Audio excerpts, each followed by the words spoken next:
Well, rituximab is a drug that seems to segue into almost any other drug and help, with its activity. I was very much involved in the development of Rituxan, and what was really exciting is to see the compatibility with so many drugs. So it didn't surprise me at all that as a next logical step to the, optimization of Ibrutinib, that the combination with rituximab would have been looked at.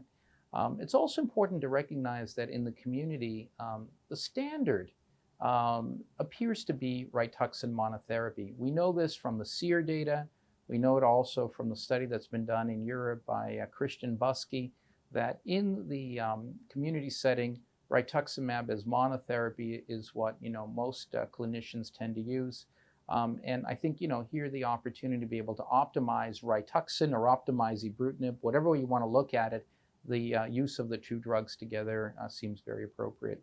So in discussing the safety and efficacy of combined Ibrutinib and rituximab therapy, what we saw in the iNNOVATE study that was published in the New England Journal of Medicine is that the overall response rate was increased, including major responses, which means at least a 50% decrease in disease burden. But we also saw the progression-free survival greatly improve for the two drugs, the Ibrutinib Rituxan over rituximab alone. And this was true whether the patients were treatment naive or previously treated. There were no side effects to the combination therapy that were different than what one would have observed with either drug alone.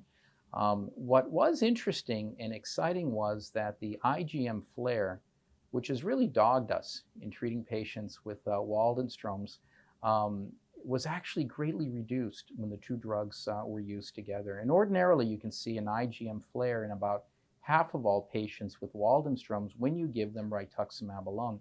And this can be a big problem because you can either induce a patient to go into symptomatic hyperviscosity if their IgM level is high, or they might have morbidities attached to that IgM like peripheral neuropathy or cold agglutinins or cryoglobulins, all of which can get worse if you give Rituxan alone and the patient has an IgM flare. So this was actually a very nice thing to see.